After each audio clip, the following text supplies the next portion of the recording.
esta decisión de generar puentes entre las culturas y los estudios sobre la literatura infantil y juvenil en nuestros países, bueno, me hayan recibido para poder dialogar acerca de un tema que también es otra de las cosas que destaco, la centralidad que este congreso le está dando a la poesía infantil, un tema que me parece que tiene un lugar, sigue teniendo un lugar menor dentro de tanto de la producción como de los estudios en relación con la literatura infantil y juvenil, y creo que bueno, que el día de cierre del congreso sea designado íntegramente para reflexionar, para pensar juntos acerca de esta zona de la literatura, me parece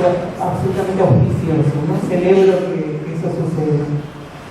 Bueno, la charla que voy a leer se llama La música del espacio, leer la partitura de la poesía infantil contemporánea.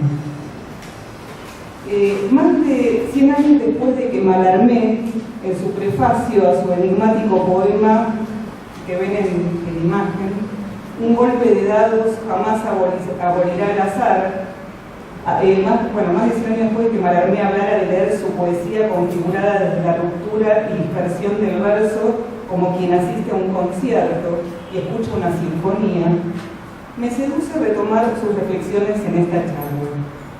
Considero la manera en que este poeta, precursor de las vanguardias poéticas de principios del siglo XX, pensó y experimentó con la relación entre música, silencio, signos y espacio, como una invitación lejana en el tiempo, pero cercana en las intenciones, a considerar estos cruces en la poesía que hoy se publica pensando en un público infantil y no solo. La mención de un programa rupturista sobre la poesía y lo poético, propuesto hace más de un siglo, es una excusa para dar perspectiva histórica a la insistencia de muchos poetas y estudiosos de lo poético en aludir a la música cuando se habla de la poesía. Esta es una versión traducida, y acá tenemos una de las páginas del poema de Mallarmé. Y sobre todo para preguntarnos si la poesía infantil que hoy se escribe se siente parte o no de esa historicidad de lo musical. Música y poesía están hermanadas desde su origen. La vieja palabra lírica es una evidencia material e histórica de esa fraternidad. Antes de que existiera la escritura, la poesía comenzó siendo oral y muchas veces acompañada con instrumentos y danzada. Del mismo modo, en la historia de la humanidad, la dimensión musical de lo poético es inaugural en la infancia. El ritmo, la sonoridad, la melodía son las primeras huellas de contacto con la poesía que habita aún antes de que se manifieste el habla. Los primeros gorjeos de los bebés, uso una metáfora no casualmente cercana al canto y a los pájaros, exploran y paladean el sonido proferido a través de repeticiones, primeras vocalizaciones y tonalidades de la voz, juegos con el aire y la respiración. La construcción del sentido, aún brumosa, se va manifestando a partir de esa urdimbre material sonora. En las primeras etapas de la vida, la balanza entre música y sentido parece inclinarse más a favor de la primera. A su vez, las primeras formaciones poéticas en estado de semilla, algunos de los primeros textos orales que probablemente reciban de quienes los crían o rodean, en muchos casos intentarán una empatía lúdica con esa exploración sonora inicial a partir de juegos de palabras y sonidos, canciones de cuna, cantos que incluyen palabras o sonidos inventados, variaciones personales de modos de decir y musical que reformulan cada vez distintas tradiciones o crean nuevas variaciones sonoras en la intimidad cotidiana.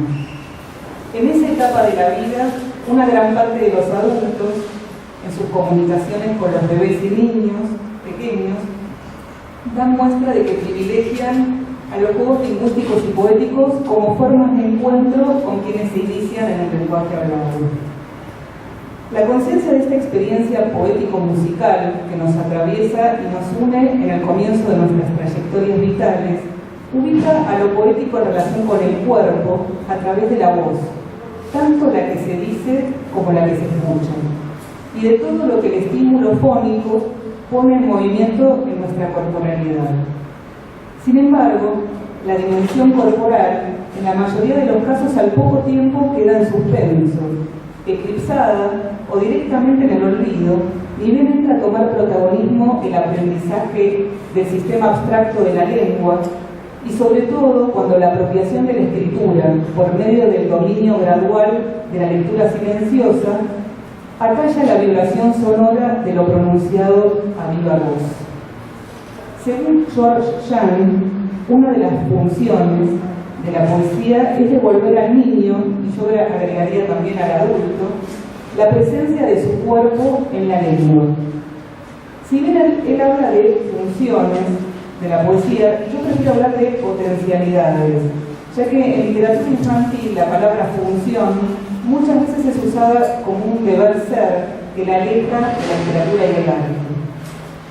Quiero entonces poner de relieve en esta charla el vínculo entre cuerpo, poesía y música como eje de diversos recorridos reflexivos sobre la poesía infantil, en particular aquella que busca caminos diferentes con respecto a la poesía tradicional o cercana a ella.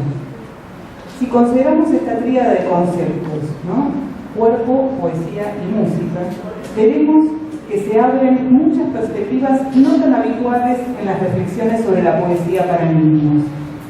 Intentaré tomar solo alguno de estos caminos.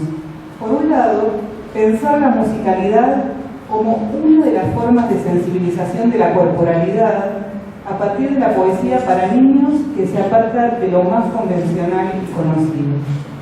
Por otra parte, la manera en que se relacionan sonoridad, sentido y espacialidad, vínculo que a su vez suscita la posición del lector como un interpretante sensorial y activo. Por último, las implicancias que tienen estos modos de considerar la poesía y lo poético en posibles propuestas de lectura del género, tanto en contextos escolares como en otros contextos. Empiezo por el primer tema. La música en la poesía está asociada en muchísimas representaciones, casi con exclusividad, a un solo tipo de sonoridad, la que proporciona la rima, los versos medidos, las composiciones estróficas con estructuras mayormente fijas. Se trata de una musicalidad próxima a lo que describía recién, la más ligada a esa primera etapa vital tan sensible a lo sonoro, sin dejar de lado la riqueza de esa tradición y la eficacia inevitable de ese modo musical, que en muchísimos casos lamentablemente da lugar al facilismo, al efectismo, a la superficialidad y al estereotipo. Es interesante preguntarse por qué tanta resistencia en la poesía infantil, tanto en su producción como en la preferencia de los mediadores a la hora de elegir a otro tipo de musicalidad, que proviene fundamentalmente del verso libre. Aclaro que no se trata de proponer una oposición simplificadora e improductiva entre poesía métrica rimada y verso libre, sino, en vez de esa oposición improductiva, reflexionar sobre la propensión a un evidente conservadurismo en la producción poética más difundida y elegida. Mientras en la poesía para adultos, esta modalidad del verso, el verso libre, se fue consolidando a lo largo de todo el siglo XX y hoy representa la forma más acorde con la sensibilidad poética contemporánea, que tiende a considerar a la poesía métrica como anacrónica o cristalizada. En la poesía infantil solo aparece en una zona considerablemente menor de lo publicado y difundido. ¿Cuáles serán las causas de esta tendencia predominante a conservar las viejas formas, aun cuando se las remoce con nuevos referentes o con un diálogo renovado con la ilustración y la edición del libro en su conjunto. Quizás se trate de una nostalgia de una gran parte de los adultos que lleva a identificar con las nuevas, que lleva a identificar a la infancia con una única forma de musicalidad. Una única forma de musicalidad que es la escuchada y leída en la propia infancia. O más allá de las ideas o representaciones de infancia, quizás la poca familiarización de los adultos con las nuevas formas de la poesía no escrita para público infantil, no tan nuevas si pensamos en casi más de un siglo de desarrollo, lleve al desconocimiento de tales formaciones poéticas y la representación de una gran parte de la poesía contemporánea como alejadas de las ideas más extendidas sobre lo poético. Según la poeta y ensayista Denise Levertov, la sensibilidad contemporánea encuentra su expresión más acorde en la ruptura del verso, entendiendo tal ruptura como un quiebre de las reglas métricas tradicionales que impiden, salvo en sus usos irónicos, satíricos o experimentales, una perspectiva abierta de lo transmitido en el poema. Para Levertov, las formas que rompen el verso son más exploratorias y abiertas, porque se acercan con mayor justeza al proceso de pensar-sentir. Ella lo dice como un todo, ¿no? Pensar-sentir, y no tanto a sus resultados. Estas formas están más alejadas de las certezas definitivas o de las conclusiones, y son más sutiles para revelar la provisoriedad y cualidad del pensamiento en su discurrir. La manera en que lo hacen es evitando la sujeción a métricas fijas del verso y liberándose de la necesaria concordancia de la rima. De ese modo es posible otra rítmica que intenta acercarse a las pausas mínimas entre palabras o frases, tal como escucha interiormente el oído de quien escribe el poema. Los poetas suelen sentir la música de ese devenir del pensamiento y el lenguaje, que más allá de la supuesta libertad, ¿no? La supuesta libertad de ese verso, ¿no?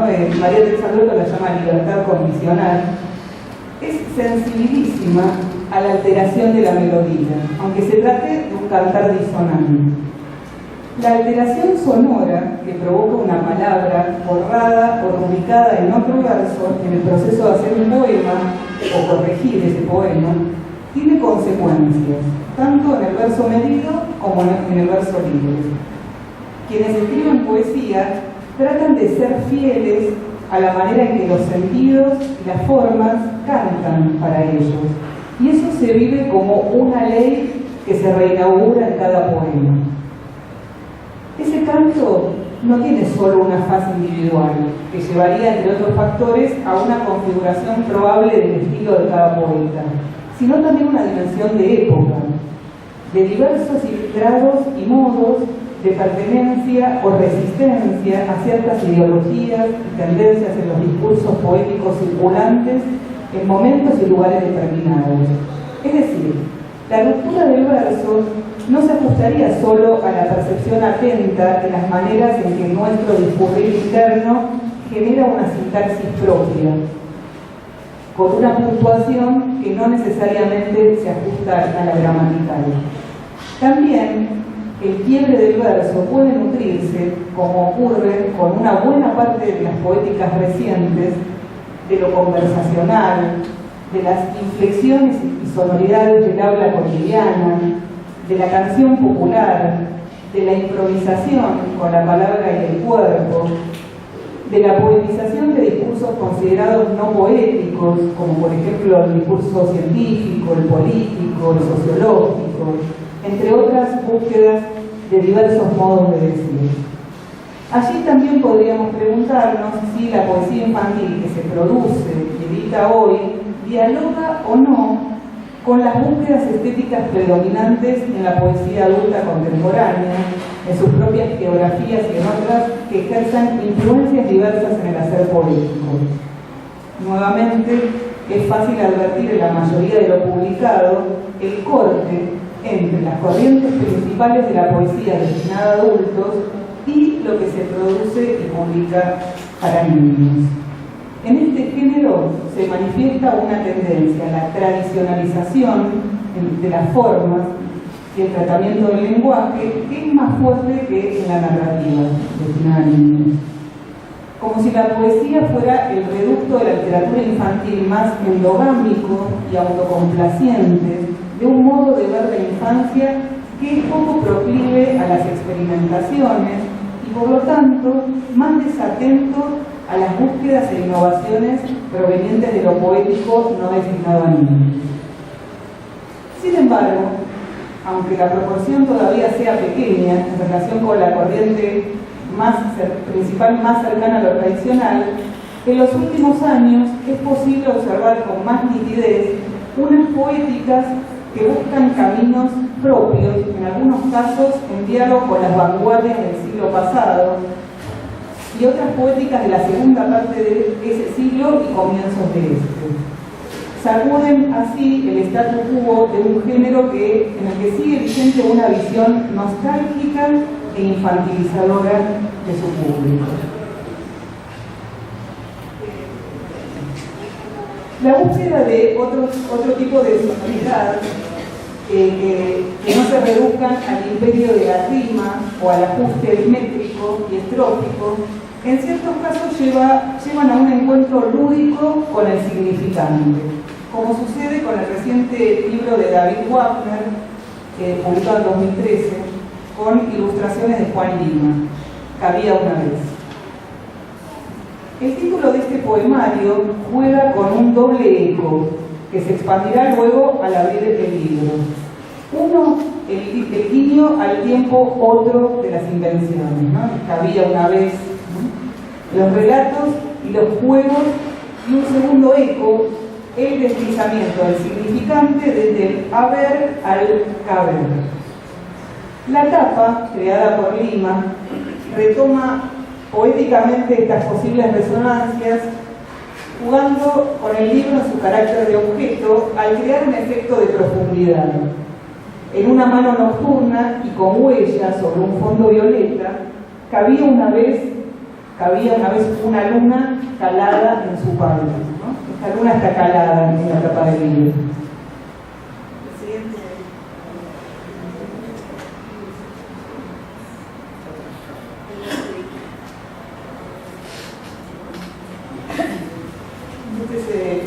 Poema, una mano.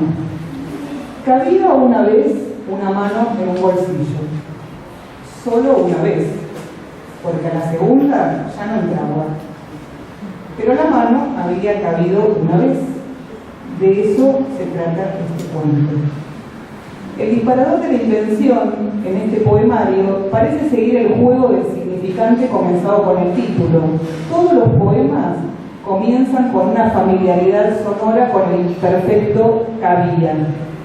Esa familia se abre de múltiples maneras al juego de una afinidad musical, podríamos decirlo de otro modo, una mirada original y refrescante, y yo incluso diría hasta paródica, sobre la rima, que admite parientes no solo verbales, tales como los sustantivos lavía, arpía, sandía, latilla. ¿No? Vamos a ver el siguiente poema para ver un ejemplo de esto. Un enigma. La vía, una vez, no condujo a ninguna estación. ¿No rodaron trenes con su trocha? No. Qué fácil sería el enigma y qué simple sería la vía. El tiempo imperfecto también alterna con verbos en presente que comparten la sonoridad de la desinencia, tales como ansía, en el poema La música, y pasía, en el poema Asnos, que es el que estamos viendo ahora. Pasía una vez un asno junto a un asno. Lo mismo otra vez, un asno con otro asno. Ambos asnos eran el mismo, pero el uno no lo sabía y el otro menos que él. Las ilustraciones del poeta y artista visual Juan Lima condensan poéticamente la convivencia entre lo conocido y lo desconocido. El diseño del libro está pensado para que la poesía se arme como una invención a dos voces. El ojo lector va del poema visual al escrito y viceversa y asiste así a un humor de cámara. La estética de la propuesta gráfica tiene como constante el cruce inusual de dos elementos, como si se tratara de una greguería ilustrada. En la ilustración del poema Asnos, que estamos mirando, la duplicidad está sugerida a través de un juego metaficcional para hacer más evidente la crisis de identidad del asno en cuestión. Frente a otra tiranía frecuente en ciertas propuestas de lectura de poesía infantil, manifestada como ¿de qué se trata el poema?, también formulada a veces como ¿qué quiso decir el autor con este poema?, el poemario que había una vez subvierte explícitamente ese reduccionismo temático. El asunto deriva o se vuelve consecuencia de la potencia sonora de las palabras. El tema se subordina así a la primacía material del texto. Resuena aquí el sugestivo texto de Wagner, un ensayo muy particular que se los recomiendo, que está publicado en la revista Imaginaria, que se llama El tema no es el tema, ¿no? Es un ensayo ficción que habla justamente de una tendencia, habla críticamente, una tendencia bastante fuerte en la literatura infantil en general a hacer valer, a privilegiar lo argumental por sobre la textualidad, por sobre la forma, ¿no? Ese modo de desviarse de las tendencias más frecuentes en la relación de forma y significado en poesía infantil lleva a pensar que no basta con romper el verso y proponer otras musicalidades, sino se busca al mismo tiempo caminos alternativos a un imaginario romantizado y puerilizado sobre la poesía y los niños. Es decir, no alcanza con darle una mano de pintura a la fachada para cambiar las cosas.